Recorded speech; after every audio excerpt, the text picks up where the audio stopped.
here.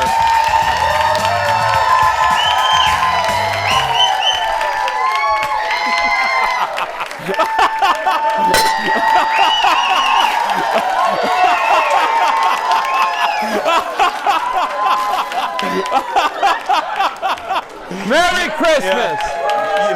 Hang on a second. You get a mint, and you get a mint, and you get a mint. Have a plant. Yeah, there we go. There you go. There we go. There we go. Yeah. You get a plant, ma'am. Congratulations. There we go. I think I woke her up. Yeah, she was. That's my girl. I gave her a blanket because it's so cold in here. Look at her. Anyway, welcome back, everybody. Hey, our next guest is very shy, and he's an Emmy and Peabody Award-winning winner who's performed stand-up on HBO, Comedy Central, The Daily Show, and more. He is also the warm-up guy on The Late Show with Stephen Colbert, and this is the longest intro ever, and is known for his uncanny ability to guess someone's career. Look at this. Is that your boyfriend? It is. How long have you been going out? 10 years. What's the issue? Come up here. Okay, what's your name? Mark. Are you an IT guy? I am, yeah.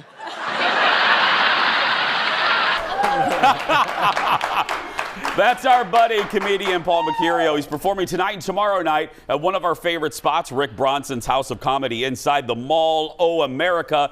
Audience, welcome back to the show, our buddy Paul. Hello, my friend. Good to see you, buddy. Good to see you, buddy. Oh, I love having you here. Paul. You got to come to New York, by the way. I know, I got to go to Colbert. Yeah. And No, yeah, I'm not going to get you tickets, but... Can I start with a compliment? Yes. Okay. Here's the deal, and I think you would agree. You have them coming on Colbert, but on Colbert, it's big fancy pants, so they're going to be on their best behavior. Interviewing comedians and having comedians on shows like this is sometimes very difficult, and you know what I mean, because they're tired. They flew in late. Yeah. They don't want to do their act. But the crew says this, I say this, it is always a pleasure to have you on because you come to play, and I appreciate it. Thank you. Yeah. Well, this is great. Yeah. I flew in late last night. I didn't get to bed till 2. I got up at 4:30, so I have this kind of energy, and to be able to give a plant away to one person like I did. This is the most fun show. I travel around the country doing shows like this in the morning. This is by far the most fun morning show because of him. Oh, you guys. They're great. Yeah. They're great. This guy, can we get a shot of the guy with the shorts on? Really, buddy? Hey, handsome, it's a syndicated show. Everybody, I would like to collect some money and get this guy some pants. Do you have any money on you? All right, here, give me some money. Paul is now collecting money from the audience. That's right, Paul. Pull some money out. Paul, are you really taking money from the guests? Yeah. There you go. Here. There we go. Oh. Come here. Come here. Put it right down there. There we go. There we go. Oh, God.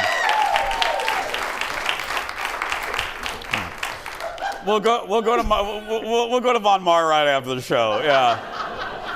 Hey, I want to ask because it's in the news. We'll go back to this is not fun, but what was it? You know, we've been covering it or talking about it. Colbert having appendicitis. Yeah. What was that like? He just walk it off. Oh, my tummy hurts. All right. His stomach was giving him some issues, and it was the Tuesday before Thanksgiving, if I remember this correctly. We were doing a double tape day because we were taping the rest of the week. It was the day after it was Letterman, and then the next day. Yeah. And he was having pains at the studio. He was lying down in one of the conference rooms drinking, and it's a huge guy. You don't know. It's Rummy. His nickname is Rummy. And then he made it through 2 shows. That's what I can't believe. And it got literally, I think, if I heard right, he got sick because of the whatever, and then went to the hospital and he has his appendix burst. And I offered to take it out with a pen, but apparently you're not supposed to do that. So it's sort of. And he had had about a COVID about like 3 weeks before that. So it was this weird kind of period where like, we're on, we're off, we're on, we're off. And then we thought we'd come back a week after he had the operation, but the doctors wanted to stay a second time. So it was like a second week. So he, couldn't get out of bed with all this other stuff. So now we're back and it's all good. But like, And I swear, Paul has a show we're going to talk about too. Paul's here for the rest of the hour, for heaven's sake. I know, I'll get to that. I want it really quick because I'm a big Dave fan. Yeah. What was it like having Letterman back in the Ed Sullivan Theater that night? Oh my God. Well, I asked to borrow money from him. And apparently you're not supposed to do that. It was very, very rarely. I've worked on The Daily Show, The Colbert Report, and this show. So there's a lot of... Does the staff buzz about somebody? And that's what happens. They've seen it all. Yeah. Plus, it's a union house, so the crew that was there when Dave was there. So they remember, right? Oh, nice. I didn't even think about that. Yeah, exactly. So like the crew guys that wear pants.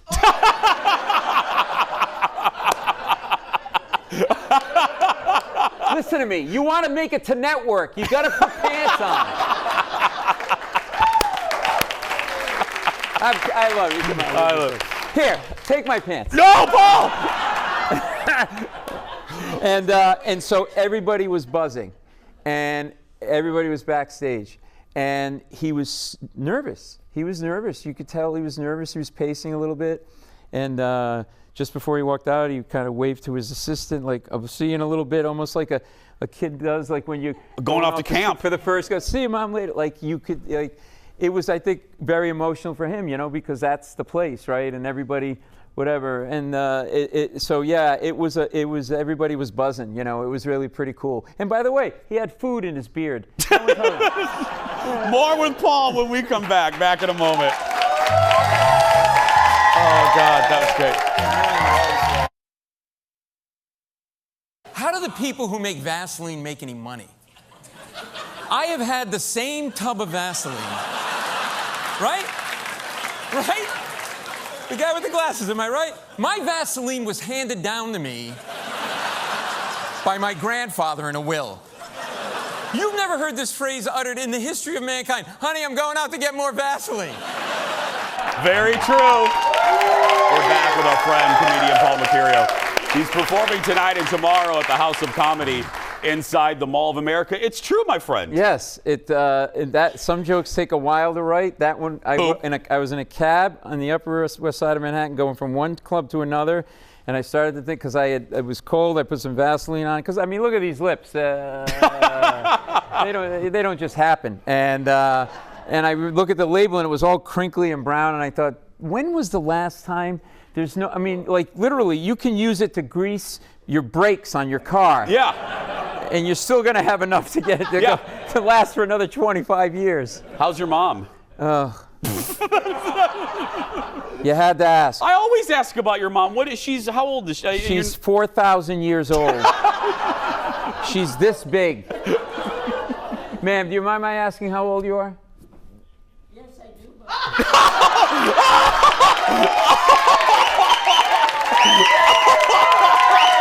That was good.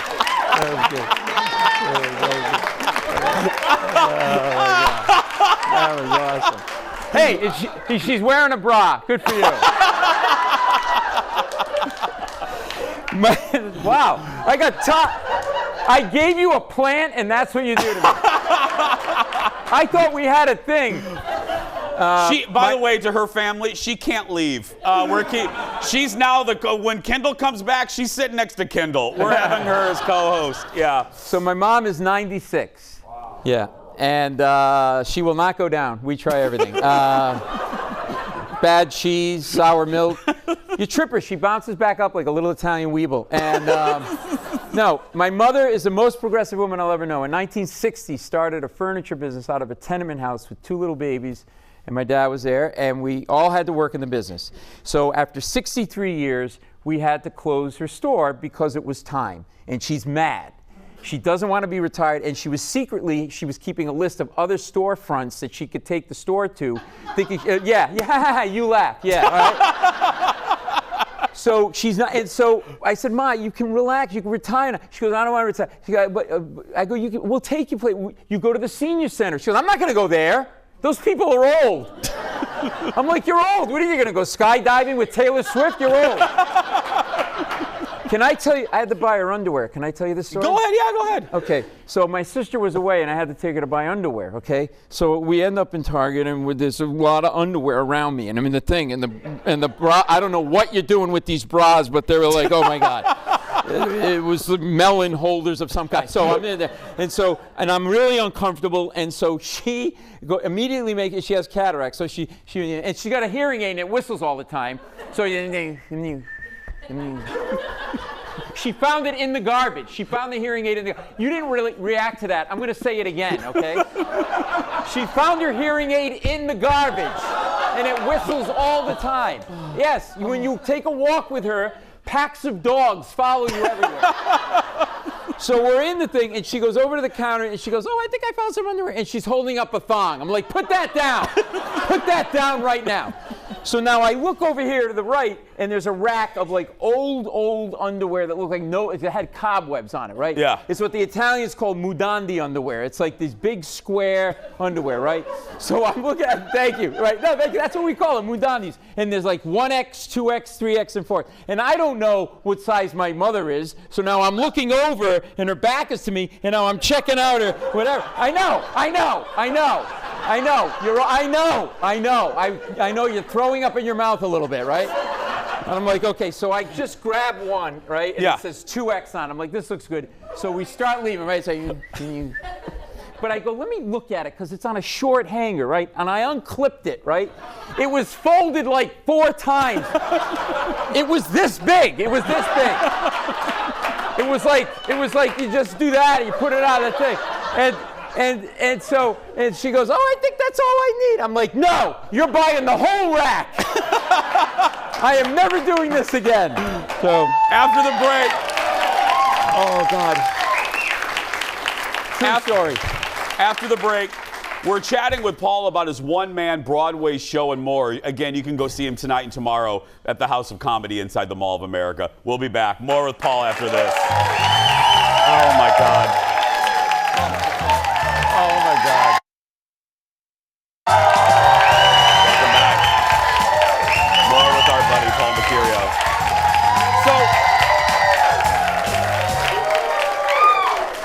Well, you may not know it, but not only does Paul do stand-up, he also has his own stage show featuring, well, a lot of laughs. Look at this. How old were you when you came out? Well, I came out to my mom when I was 16. Yeah? And I came out to my dad when I was like 24. Oh.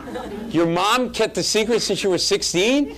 Get your ass up here. Come here. How did you react when he told you? Did you know? It wasn't a surprise. Oh. Did you take a shot of whiskey when he told you or something? No. Well, what did she say? The first thing she said was, why are you telling me at 10:30 at night? Well,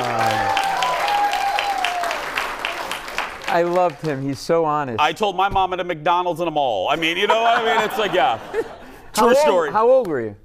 When I told my mom, I was 22 going on 23, and Ellen was on the cover of Time magazine. Remember that? And it said, yep, I'm gay. And I pushed that over to Dar, and I go, I'm Ellen. And she just kind of looked at me like, what? Like, you're a lesbian? You know what I mean? Yeah, but anyway.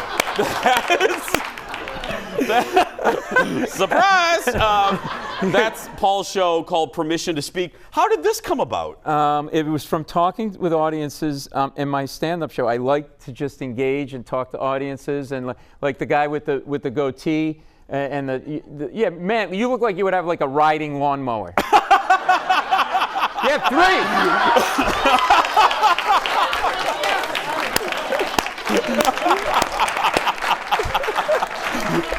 He has 3. Why do you need 3? I got backup down here to cities and one for up north.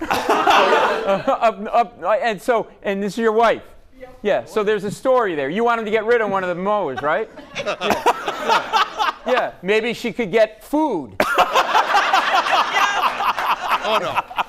So I found that the more you talk to people and you peel back the onion, everybody's got a story. Everybody. So some producers saw me doing this in New York, and they said, were those people plants? I'm like, no, because I just randomly talk to people. And they go, well, how did it work out? I go, because everybody truly has a story. And so we turned this into a Broadway show that in those boxes you see are designed by the set designer for The Late Show, and he feels like I unbox people. And those photos you see are photos of the people that night that we take in the lobby and we put them on the set, and they don't know. I love that, Paul. Because oh, what a great idea. Because the theme of the show is it's your show, and so we're doing this in Florida in Orlando. We're taking it all over the country, but the next show is December 29th at the Dr. Phillips Center. They're letting me in a nice place. Who knew? And the stories have been amazing. I had a woman, just asked her name. What's your name? Nydia. I said, Lydia? She goes, no, Nydia. I go, that's a unique name. How'd you get that name? She goes, well, my father got my mother pregnant with me, but at the same time was having an affair with a woman named Nydia, and he named me after the woman he was having an affair with. You're welcome, Jerry Springer. I swear to God. I swear to God. I mean, it doesn't stop. I had another guy. I go, what's going on? Like a kind of a squirrely, like New Yorker guy. He goes, yeah, I just broke up with my girlfriend. Why? He goes, she got arrested for shoplifting. I go, that's a bad thing. Yeah. He goes, yeah, I told her not to shoplift. I go, yeah. I told her, not to shoplift at CVS. If you're going to shoplift at like Bloomingdale's. He goes, I go, what? Exactly, right? I go, what? He goes, yeah, I taught her how to shoplift. He goes, yeah, I've been shoplifting since I was 12, and I taught her how to shoplift, but I said, I'm only going to teach you how to shoplift if you don't shoplift at CVS, because why do you want to get arrested at CVS? For what, lipstick? If you're going to shoplift, go and get a Chanel bag at Blooming. I'm like, my head's exploding. And so he broke up with her when she was in the squad car being taken away, because she was, I know, it's been insane. So we have these stories, they've been amazing, and people just tell these incredible stories, and you go, okay, well, like the 70-year-old couple that met on an S&M website. I'm like, okay, good for you, Yeah, so. I mean, whatever. Floats your boat. Or, yeah, or pulls your collar. I mean, you know what I mean? Ever? That is awesome. Whatever. And so Frank Oz is the director. Frank Oz, who created the Muppets with Jim Henson. And what? Yoda and the original Yoda and Dirty Rotten Scoundrels, Bowfinger, because he really fell in love with the premise of the show, which is we're disconnected. We're nameless and faceless to each other. Yep. But if we talk and share stories, we realize we have more in common than we think, except if you have 3 riding lawnmowers.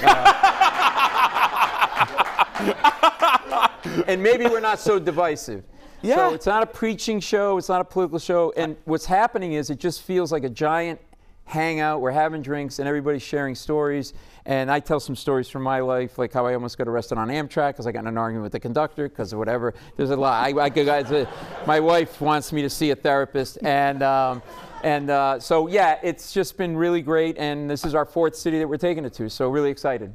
So our Orlando friends, go see him when he comes to Orlando. But if you're here in Minneapolis, see him tonight and tomorrow at Rick Bronson's House of Comedy inside Mall of America. For tickets, head to MOA.com, House of Comedy, right there at the end of the screen. Anyway, on December 29th, Paul's performing at the Dr. Phillips Center for the Performing Arts in Orlando. That's the podcast. You do a lot. There's a podcast. There is the playbill for permission to speak. Yeah, it's really fun. Yes. And I give out free ladies' underwear after every show. Give it up for Paul, everybody. We'll be right back. Back in a moment. That's true, right? Thank you, buddy. Love you, man.